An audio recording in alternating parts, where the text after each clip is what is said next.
கடவுளுக்கு புகழ் பாடி இறைவனிடம் வேண்டினர். நல்ல தேவனே, மை துதிக்கிறோம். மை துதிக்கும் போது கட்டுக்கள் நீங்கும், நோய்கள் குணமாகும், பேய்கள் ஓடும், வேதனை நீங்கும். மை துதிக்கும் பொழுது எங்களின் விசுவாசம் ஆழமாகும், மோடு கொண்டுள்ள உறவு நெருக்கமாகும். இந்த நெருக்கமான விசுவாச உறவை புனித பவுலும் சீலாவும் அனுபவித்தார்கள். எங்களின் துன்பத்தில், பாடுகளில், தனிமையில், சிறைவாசத்தில் எங்கள் தேவன் எங்களோடு என்றும் இருக்கிறார் என்கிற ஆழமான நம்பிக்கை அவர்களுக்குள் இருந்தது.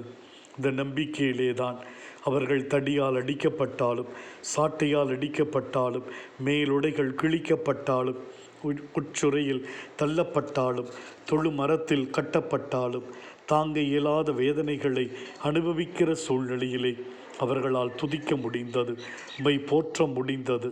இந்த அளவிற்கு ஆழமான அசைக்க முடியாத விசுவாசம் அவர்களுக்குள் இருந்தது. வலியும் வேதனையும் எந்த அளவு அதிகரிக்கிறதோ அந்த அளவுக்கு அதிகமாக உம்மோடு கொண்டுள்ள உறவின் நெருக்கம் அவர்களுக்கு அதிகமாயிற்று.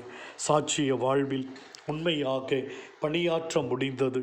தெய்வமே, எங்களுடைய வாழ்க்கையிலும் எத்தனையோ துன்பங்கள், நோய்கள், வேதனைகள், தனிமைகள், வெறுப்புகள் என்று இருக்கின்றன. உம்மை துதிக்கக்கூடிய நல்ல மனதை எங்களுக்கு கொடுத்து எங்களை காத்தருளும் சுவாமி. ஆமென்.